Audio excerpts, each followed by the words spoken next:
मैं अभी जंतर मंतर पे हूँ और जंतर मंतर की जो ये कर्मठ भूमि है, इससे पे लोग अपना अधिकार मांगने आते हैं। जी, आपका नाम?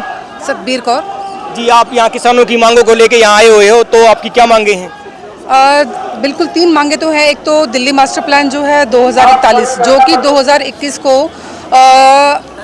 लागू होना था लेकिन हुआ नहीं। अब 2041 में लागू होना है, लेकिन उसका अभी तक कोई अता पता नहीं है। उसके लिए अभी तक कोई नोटिफिकेशन सरकार की तरफ से नहीं आया है। उसके बाद है डीडीए संशोधित बिल, तो डीडीए में कुछ संशोधन होने हैं, वो उसके लिए हमारी मांग है। और उसके बाद है land pooling policy. Land pooling policy आने के बाद हमारे यहाँ के किसानों को बहुत सारे फ़ायदे होंगे, जिससे उनकी ज़मीनों के रेट बढ़ेंगे और यहाँ पे साफ़ सुथरा वातावरण, लोगों को रोज़गार मिलेगा। और जो नेशनल और इंटरनेशनल लेवल पे जो इन्वेस्टमेंट्स होंगी और बाहर के लोग यहाँ पे रोज़गार लाएंगे, उसकी वजह से हमारे यहाँ पे दिल्ली में राजधानी जो है वो वाकई में राजधानी दिखेगी और साफ़ सुथरा एक माहौल दिखेगा। जब भारत के प्रधानमंत्री डॉक्टर मनमोहन सिंह थे, तो दैनिक जागरण अखबार में एक रिपोर्ट जो है पब्लिश हुई थी, उसमें था कि 2021 तक दिल्ली में 1 इंच ज़मीन भी नहीं बचेगी। तो पहले तो जो वो दिल्ली की पब्लिक के साथ, जो दिल्ली के मूल बासिंदे हैं, उनके साथ जो है मास्टर प्लान खेल गई। और अब 10 साल से जो है केंद्र सरकार जो है दिल्ली के जो किसान हैं उनके साथ जो है मास्टर प्लान खेल रही है। तो उसके बारे में आप क्या कहना चाहोगे? जी, सरकारें आई और गई और किसान तो सिर्फ अपनी उम्मीद लगा के बैठे रह गए। तो मैं तो ये कहूँगी कि हमारा जो दिल्ली देहात है, ये बिल्कुल भोले भाले लोग हैं और इनको बेवकूफ़ बनाया जाता है। हर बार सरकार आती है और नए से नए वो बिल लेके आती है, लेकिन उसके ऊपर ज़मीनी लेवल पे कोई काम नहीं होता। तो इस बार किसान जो हैं वो पूरे आक्रोश के साथ जंतर मंतर पे आए हैं। और हमारा ये जो दिल्ली देहात विकास मंच है, ये 17 सालों से हमारे अध्यक्ष हैं भूपेंद्र बजाड़ जी, दिल्ली देहात विकास मंच के, और लैंड पुलिंग पॉलिसी जो 17 साल से वो मेहनत कर रहे हैं उसके लिए, क्योंकि अब ज़मीनें जो हैं वो स्लम में बदलती जा रही हैं। दिल्ली जो है वो स्लम में तब्दील हो रही है। इतने सारी झोपड़पट्टियाँ, इतने सारे अवैध कॉलोनियाँ बन गई यहाँ पे, और जिसकी वजह से दिल्ली जो है 1 इंच भी अब कहें कि सुरक्षित नहीं रही। तो जी, तो जो आपकी फाइल है वो 20 महीने से यूडी के पास पड़ी हुई है, और जो है बाट जो है जो रही है कि कोई आए और साइन करवाए। जी, पिछले महीने जो हमारे यहाँ पे हमारे 3 मेंबर ऑफ पार्लियामेंट आए थे और नेता प्रतिपक्ष भी आए थे, उन्होंने हमें पूरा आश्वासन दिया था कि 20 दिन के अंदर अंदर हम आपकी फाइल को धरातल पर लागू करने का पूरा प्रयास करेंगे। रामवीर बिधूड़ी जी ने तो संसद में भी आवाज़ उठाई है, तो हमें उनसे उम्मीद है कि वो जल्द ही करें। लेकिन जब तक हमें वहाँ से कोई पॉजिटिव रिस्पॉन्स नहीं आता, तब तक किसानों का आक्रोश जारी रहेगा। ये हमारे दिल्ली देहात विकास मंच ने ठाना है। जी, मेरा आपसे एक सवाल और है कि आम आदमी पार्टी और जो बीजेपी की लड़ाई है, तो उसमें मेरा सीधा सीधा सवाल है कि किसान का क्या कसूर है? देखिए, ये जो हमारा आंदोलन है या ये पॉलिटिकल नहीं है, ये नॉन पॉलिटिकल आंदोलन है। तो हम तो ये चाहेंगे कि सरकारें चाहे कहीं पे भी बैठो, चाहे वो राज्य स्तर पे हो चाहे वो केंद्र स्तर पे हो, वो किसानों के लिए काम करें।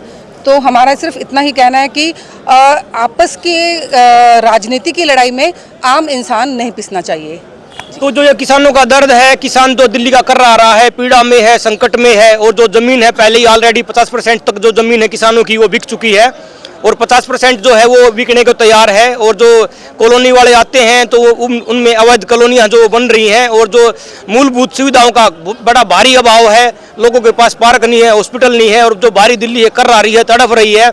आम आदमी पार्टी तो उसमें कुछ कर नहीं रही, और जो साथ साथ जो बीजेपी पार्टी है वो जो केंद्र में है और उनके अंडर सीधा सीधा डीडीए है। तो डीडीए जो है जो ये पॉलिसी है इसको इम्प्लीमेंट नहीं कर रही। तो मैं अपने चैनल के माध्यम से बोलना चाहूँगा कि आरएसएस चीफ मोहन भागवत को आप कुछ टैग करना चाहोगे? देखिए, ये तो एक मुद्दा ऐसा है कि जिसमें संघ का कोई रोल है नहीं मेरे ख्याल से। और बाकी जो हम जन आक्रोश है और जो जन जन की आवाज़ है वो सरकार तक अवश्य पहुंचती है, और हमें उम्मीद है कि सरकारें हमारी बात जरूर सुनेगी। राज्य सरकार अपने स्तर पर सुनेगी और केंद्र सरकार अपने स्तर पर सुनेगी। तो मैंने आपसे ये सवाल इसलिए किया है कि जो मेरा चैनल है वो आरएसएस की जो विचारधारा है, डॉक्टर हेडगेवार की विचारधारा को जो समर्पित है, तो इसलिए मैंने पूछा है कि जो बीजेपी के ही जो भारत के प्रधानमंत्री नरेंद्र मोदी और जो अमित शाह हैं, ये सब आरएसएस की ही इकाई से जुड़े हुए हैं और बाद में बीजेपी में आए हैं। तो मेरा सीधा सीधा सवाल है कि आप मोहन भागवत जी से क्या रिक्वेस्ट करोगे मेरे चैनल के माध्यम से? जी, मैं ज़रूर रिक्वेस्ट करना चाहूँगी, क्योंकि मैं खुद भी राष्ट्रीय सिख संगत में दिल्ली प्रदेश में महामंत्री के पद पर रही हूँ। और मैं ये कहूँगी उनसे कि जो राजनीतिक मुद्दे हैं, राजनीतिक लड़ाइयाँ हैं, कहीं ना कहीं पे भाजपा जो है वो संघ से रिलेट करती है।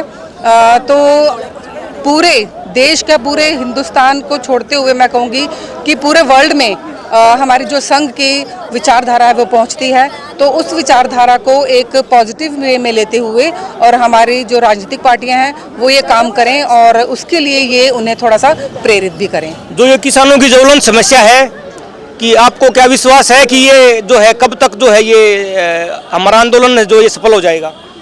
देखिए, हमें उम्मीद तो पूरी है, क्योंकि हम पूरी उम्मीद के साथ और पूरी पॉजिटिविटी के साथ यहाँ पे आए हैं।